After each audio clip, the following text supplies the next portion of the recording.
Dzień dobry, witam Państwa. Good morning, welcome. We are past another quarterly report, which Grupa has just published, just released yesterday. The company has published a report for the previous 9 months. As every quarter, the management of the company and of the group meets with all of you, and so is today.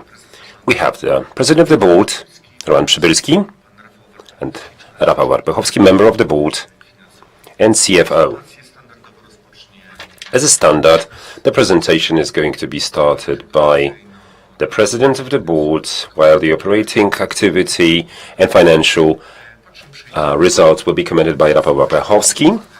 Then we will move on to the session of questions and answers. We encourage you to ask them and to post them. We'll do our best to answer all of them. I give the floor to Mr. President.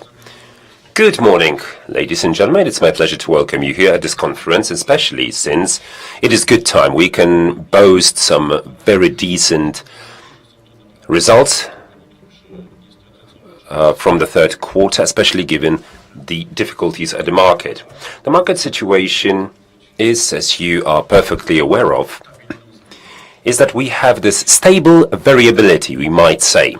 It is not just the subsequent quarters, successive quarters, but another year where the economy is stagnant in most of Europe.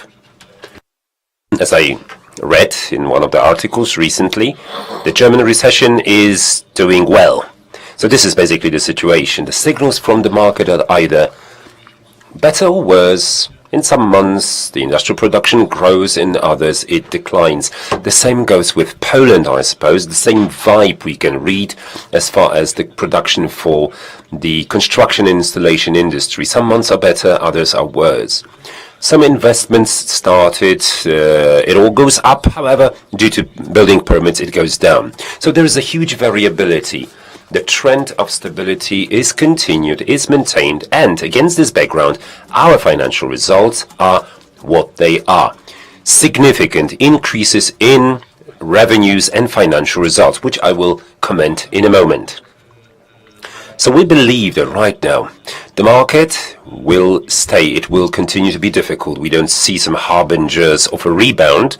There are major. Most of industries in Western Europe are not doing nicely, which is obviously something that is of consequence to the Polish companies that are parts to the value chains and supply chains. However, we always consider it worth going into details. We should definitely always focus on individual segments. There is no such thing as industry of construction.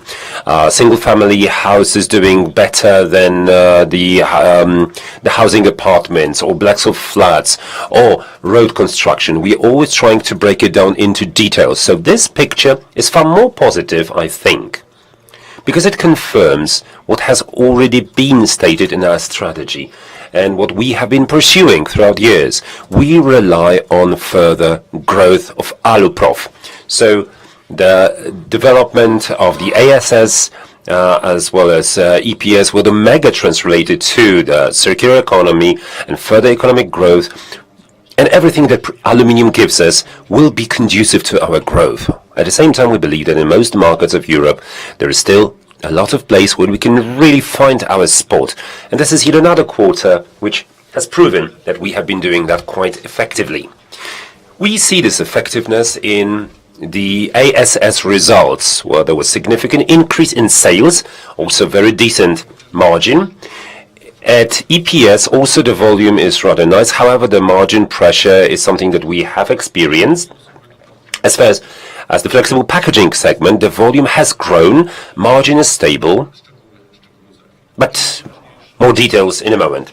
And the most important thing, which really wraps up the introduction, there is significant growth at the level of EBITDA as well as net profit. We are talking about values that are nearly the same as we had projected.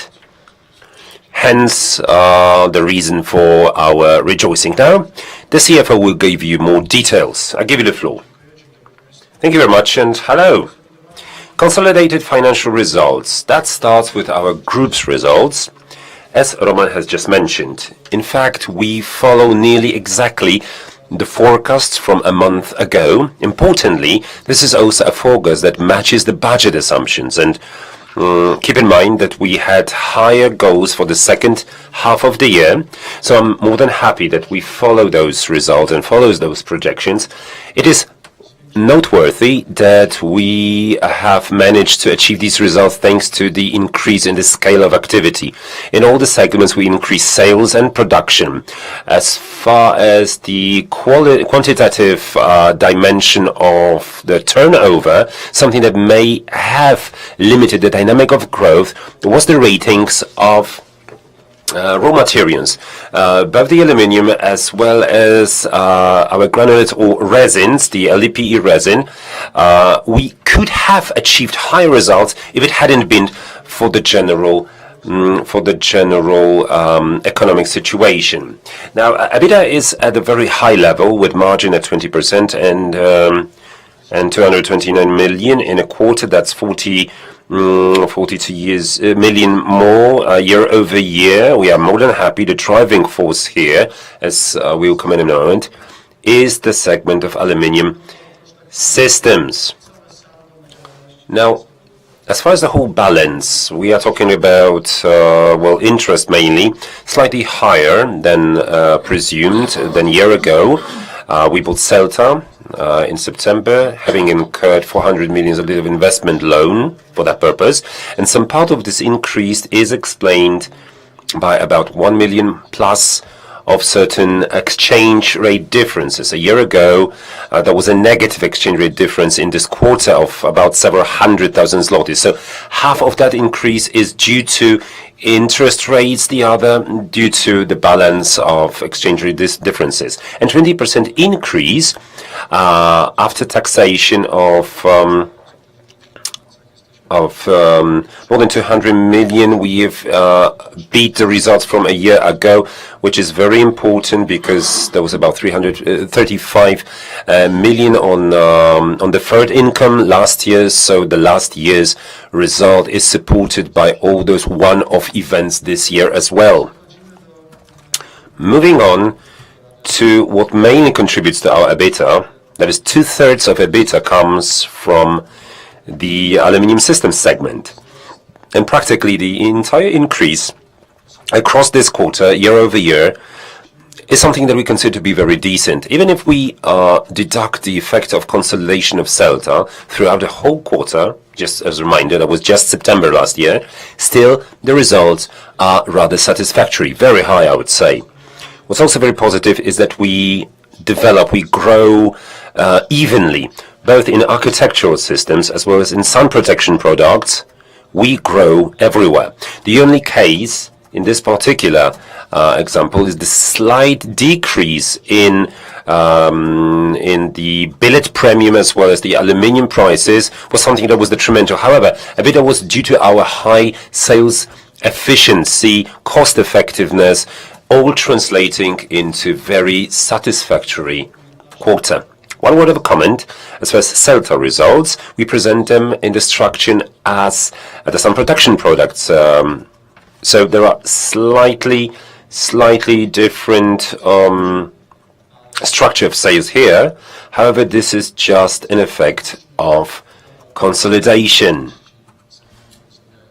Both parts of the segment actually develop evenly. As far as the extruded product segment, in this respect, here underneath the table at the graph, you can see very different exposure of the segment. In many areas of the economy, actually, the situation is either variable or rather difficult, if not very difficult. And this is something we have experienced. However, what the market implies in a market that is often declining, maybe not increasing, we have managed to increase the volume. We have 80% of utilization of our resources, all due to the efficiency of the activities of our sales forces. It all allows us to compensate those negative market trends, the EBITDA being at the profitability level, just slightly above 10% only, even though it is 11 2% less year-over-year. This is a still good result. Last segment I wanted to tell you about is the flexible packaging segment, which is exposed to a different part of market. However, the market condition is not something that is very positive to the segment. It wasn't contributing much to the express. However, there was also some specific exposure here. Good news is that the volumes in both segments are 2% more year-over-year. So even in such a difficult situation, we can manage, we can handle, which obviously also translates into high efficiency, more than 22 EBITDA margin, slightly lower on a year-over-year basis, but still, the ratings of raw materials had an impact on the market. Naturally, it's more than 12% for polyethylene in terms of drops and more than 20 for polypropylene. So we can clearly see those trends having very significant impact on the segment and had a huge pressure on the margin. In terms of the quantitative basis, not turbulent structure of sales. The raw material ratings caused several percentage points drop in the BOPP film contribution, because BOPP film was just most exposed to all these trends. A summary of the financial ratios, a word of introduction. Cash flow, next to what Roman has just mentioned, very, very strong, very powerful cash flow here. We have already paid 164 million zlotys in dividend payment this quarter, thanks to EBITDA being very strong and standing strong. A part of that outlay, we also compensated for the operating capital, investment, taxation, interest. So we maintain the level of debt at the same price point, at the same level point as in June. The net debt to EBITDA ratio being very secure and sound. Moving to CapEx swiftly, quarter to quarter, CapEx has been growing. In the last period of the year, it will be slightly higher. However, spending across the whole year will continue to be lower. We have been observing the consolidation process, and the spending was lower. About 100 million is what we are talking about. I think that what the next slide shows. The last item is the optimization of investment outlays. We are expecting that to reach about 100 million less than as assumed in budgetary assumptions. And two news important here. About 20-25%, it's fixed savings. About half of that amount will be moved to next year.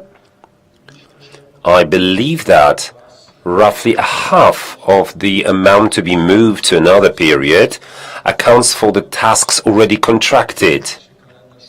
That's what the calendar is about. Actually, they are going to be recognized in our financial results in the next year. Now, as far as the market environment is concerned, no significant changes there. The comment provided in the introduction is still valid. We have observed aluminium prices growing in October, and unfortunately, again, the petrochemicals and their ratings were falling. However, business-wise, operation-wise, in terms of the flexible packaging segments and aluminum system segment, this is actually something that confirms an increased trend. In the flexible packaging and extruded product segments.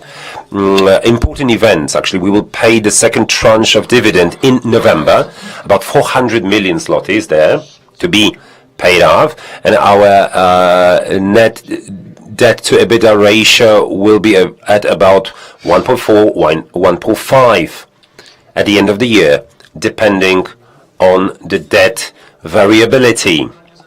We are planning to formally complete the CELT integration. We have just released a plan for merger of CELT with Aluprof. Everything is going to be completed by mid-November. We assume, and we also assume, that such a merger will be registered officially via the Court of Law. So starting from December, CELT will continue to function as the parent company for both areas. Now, the focus of results. I think we are quite convinced that the lacking EBITDA is something at a level that we can provide, we can deliver that and cover for that. So we're assuming that this tiny surplus of just several percent will be maintained. It's definitely maintainable. So the projection makes us at a safe side. Thank you very much. Thank you very much. Let us move on to questions. We don't have many of them for now. The first question is, what part of EPS is covered by the ASS segment? What was the volume of sales to external customers after clearing intra-group sales? More or less, on average, it's about 1/3 of sales that is directed to the ASS, that is treated as any other customer on market conditions and market prices. As for increases in volume in the EPS segment, it's quite a lot of the increase in sales, quite a large chunk of it. Okay, second question. When publishing the annual forecast, you mentioned that in the second half of the year, EBITDA would be about 40 million higher than in the first half of the year. Is there any chance that this could be maintained despite the fact that in Q3 EBITDA is similar to Q2? Will Q4 actually be about 40 million better than Q1? Well, ladies and gentlemen, as Rafał has just said, we maintain our forecast for EBITDA for the entire year at the level of 990 million zlotys, because what we're missing for the last quarter after Q3 results seems totally realistic. Though I have to say that I have this sports-like approach to it. We motivate one another. We would like to have one at the beginning of the number, but the official projection is that we maintain is 990 million. One more word of comment. We did say that the second half of the year, it will be better. It's repeatedly better. So we don't see any hurdles to it, as Roman says. So it's based on our operational effectiveness, and this better second half actually assumed a rebound on the market, which we cannot see. It's going to be more level this second half of the year. Thank you very much. Now, due to limitation of the value of investments in 2025 by 100 million zlotys, should we anticipate any significant increase in outlays in the consecutive year? We will obviously present, probably mid-December, we will present CapEx and projections.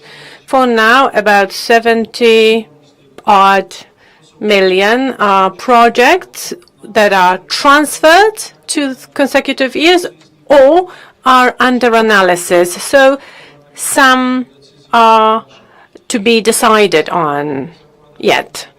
For next year, we assumed 400 million CapEx originally, and it seems that this level will not be crossed, even if we do have some projects shifted. So the increase versus 230 million, it's possible, but it will not double the amount, for sure. We have a question regarding the development of the company in the next 5-10 years.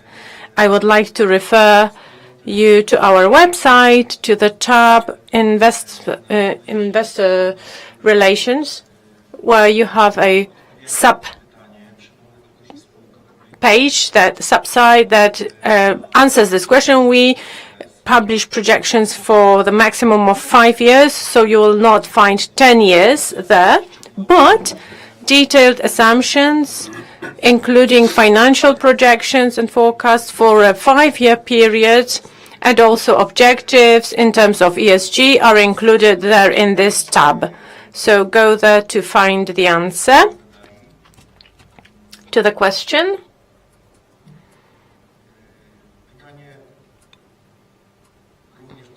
Another question concerning the following year. What can be the preliminary expectations of the management board for 2026? Is it possible to maintain the dynamics of EBITDA from 2025? Yeah, ladies and gentlemen, we're starting the budgeting process. We hope that we'll be able to show you some guidance in December, but today it's a little bit too early to answer such detailed questions. Okay, thank you. Now, another question. Do we see some more movement in domestic customers in September, October? Well, Rafał has already answered it. In October, we see this thrive, this September thrive has slowed down, actually. Well, today, October looks quite promising, actually, in terms of development and growth. I'm answering the question regarding the growth for consecutive years. Our main segment is ASS in terms of architecture system and shielding systems. October looks good. We've had a series of meetings with regional customers of Aluprof, where we talked about the market segment, how they see the market of several hundred customers and their locations. Are they promising and optimistic? These were informative meetings. And the sentiment is inducing us to consistently continue the strategy that we have shown to you, and it's available on the website, where we tell you about our ambitions, our directions of growth, and we maintain these ambitions from that strategy. We would like to be Aluprof to a bigger extent with a production-based post EPS and excellence in FPS, but the main growth will be in the ASS segment and SOP segment. It will be not only in a short-term perspective, but beyond the 5-year perspective. So we're just wondering where the sector is going to evolve, where the threats, and we work on it intensely. It's reflected in the strategy that we have presented to you. It will also be reflected in our acquisition strategy. So we remain optimistic. Okay, thank you. As or sold results and cleared as ASS results, you will find the answer in the presentation. You'll get some numbers there for specific categories, for sold and for Q3 2024. So please go to the presentation for the answers for Q3 this year. And CBAM mechanism, do we expect changes in the pattern of purchasing aluminum? What are the physical contracting? What's the physical level of contracting for 2026 for the purchase of aluminum? It's difficult to tell how this mechanism is going to work. Well, obviously, everybody may have a different opinion, right? From our perspective, it seems that we're not expecting any specific turbulence or improvements. So we actually continue our purchase policy that we have in place that is securing us against fluctuations on the prices of raw materials, which allows us to provide services for our customers in the most rational way, But we're not going to speculate on some regulatory actions.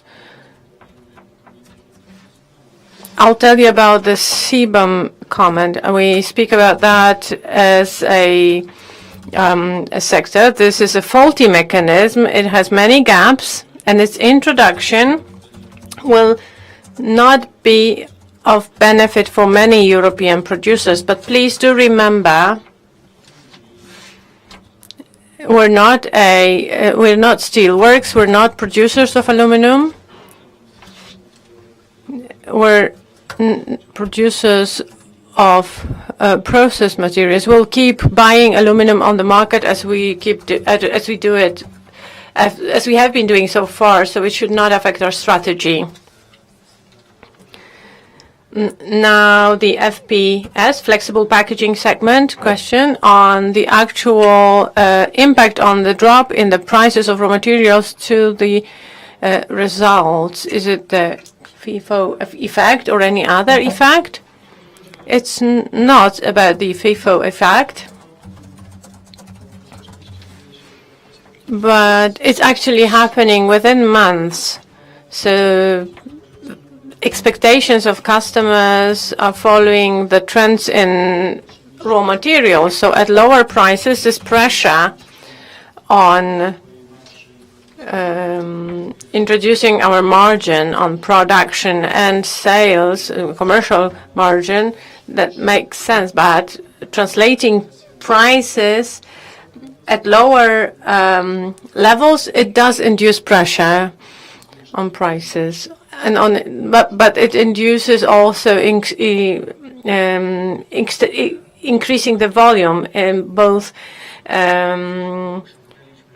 foil and packaging. But are we at the bottom of margin in the extruded product segment? And do we see any first harbingers of improvement in the environment in any of the sectors that are serviced by the extruded product segment? Well, ladies and gentlemen, as we've said, as Rafał has said, by describing the EPS, we don't see any changes in the economic situation, but what makes these results good despite these difficult conditions, is our effort, our work with the customers on the market, but also on an ongoing basis, we make sure we track all the costs and expenses, and we will continue such actions. This should be reflected in the results further on. I would also like to note, referring to one of the previous questions, that our strength is also the structure of our group of companies.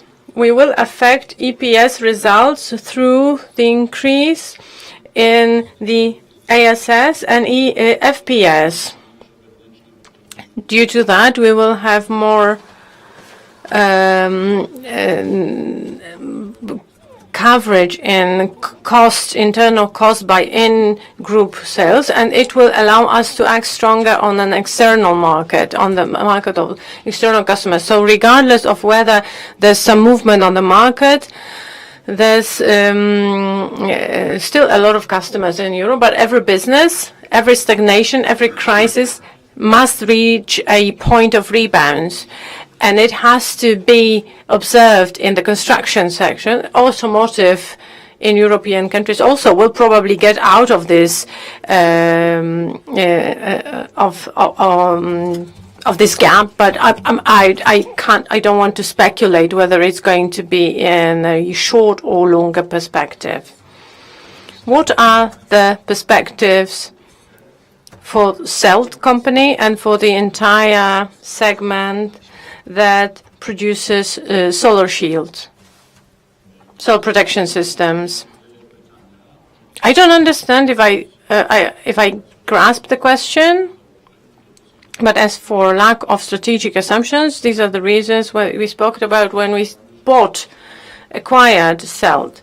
We think it's a segment for business due to certain mega trends. that are related to climate change, energy saving, and the fact that there's more and more people who would like to generate some savings in electricity through shielding, some protection.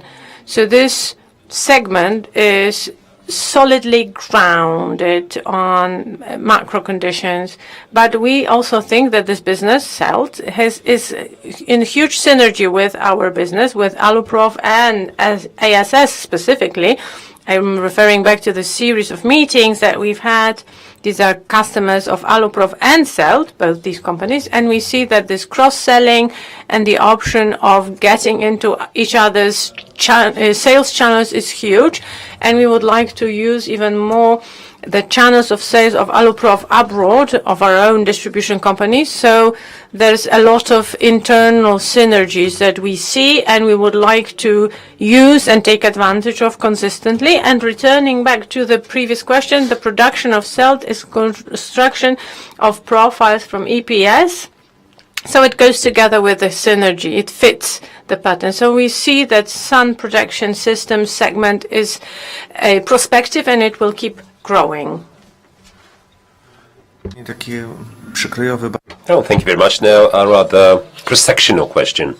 Will the pressure of competition or the change of trends continue to involve margin compression or compression of markup? Now, what's quite precisely awaited for in a strategy was the increase in the flexible packaging segments. I think we are quite well projecting the trends. Obviously, this is a very competitive, highly competitive business still.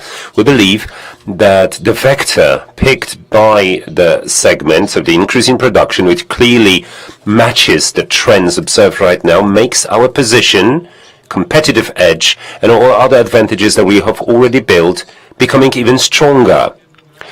Is it hardly imaginable whether or not this is going to be a competitive business? Well, it's really not that possible. Still, we believe that we'll maintain our market position. The investment that will become available in 2028, the effects thereof will definitely increase our value in the segment. Thank you. What about the aluminum systems segment? Are you planning there any price list changes this year? I think this is a very, let's say, trade commercial market dependent question. We never know who is asking, and it doesn't pertain the strategy of quarterly results. So forgive me, but I would deny providing this answer. Thank you very much. I see that has just been the very last question posed. No, it's not, actually. Mr. Przybylski has mentioned certain flaws and pitfalls to the CBAM mechanism. We are not manufacturer of aluminium, however, the CBAM should have an impact on the market of products and semi-finished products. What is the standpoint of the company? CBAM, in this current format, anticipated to be implemented, has many legs, unfortunately, promoting what is referred to as the emission exports. So instead of manufacturing something in Europe, it will be more profitable to import it from countries that are less restrictive ecology-wise compared to Europe, which matches also the trend in the scrap export flowing in masses out of Europe. It's more and more difficult to buy aluminium scrap in Europe at reasonable prices because actually it goes to American or Asian producers that can actually produce what is more cost effective that can be then moved to the European market. However, keep in mind that we are talking about products where the value of products themselves vis-a-vis transport cost is not that significant. So, in other words, we are not facing a competition that will flood our market with Chinese or American products, as it was the case of the automotive market. We are not projecting any particular impact on our business in the future, being particularly painful or detrimental to the business. However, obviously, to a certain extent, we may experience these effects. I'm more concerned about the CBAM because I believe that it will have generally a negative impact on the European economy, on numerous industries in Europe, which obviously are those where our customers are, which drive the general economic condition. So it's just a matter of care of this overall economic condition of Europe. Instead of thinking about this single market or energy infrastructure, instead of taking care of the competitiveness of European manufacturers, instead of that, then just to be a particular challenge to Grupa. Now we are just speaking for the entire aluminium industry. We want to support other businesses operating in other areas of the value chain.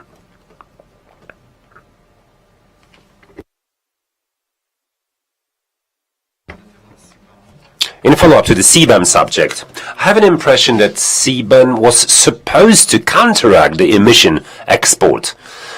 What do you think is wrong about it? What is your main area of concern given this regulation? Yes, the idea was precisely that, and it was quite just. However, as with most regulations and over-regulation, the devil's in the detail, unfortunately. Following the first collection of data, it's too complicated in the first place. Secondly, the system offers a lot of bypasses. Thirdly, foreign producers are ready for that. For instance, aluminium producers or those that deliver aluminium-based products in Asia, they can manufacture based on black energy or high emission solutions, and by that means they can just provide their products as green once they get to the European market after all, in spite of the system. This system is unfortunately highly flawed, even though its underlying concept is very, very praiseworthy. And then it's very complicated. Any adjustments require political consensus. The world has changed a lot. Decisions on tariffs and customs duties are made overnight, as you can see. I'm not suggesting that Europe should follow in America's footsteps, but basically, if there is a threat to the industry, you should introduce a tariff instead of very complicated mechanisms that imposed more duties upon European manufacturers. Still having a lot of flaws and bypasses and pitfalls, decreasing instead of increasing their competitiveness. Now, this is a subject that is secondary and definitely not related to our Q3 results. However, what I do recommend to you is to become familiar with a lot of reports and studies on that, because there are plenty of those. The European and Polish Association of Aluminium Producers, we are speaking with one single voice, we are using the same language. So I think that should really close this particular subject at this point. Please ask us about our results for this quarter. Thank you. And I think that indeed has been the very last question. That being the case, we'd like to thank you very much for your kind attention. Another meeting of ours, another conference, will deliver forecasts and projections for 2026 results that are planned to be released at mid-December. You're invited already. I would like to thank the members of the board for the presentation and for providing all the replies to your questions. And thank you for posting your questions. Quite complicated, to say the least, some of them. And obviously, feel invited to meet us in 2 months' time. Thank you very much. Thank you for your attention.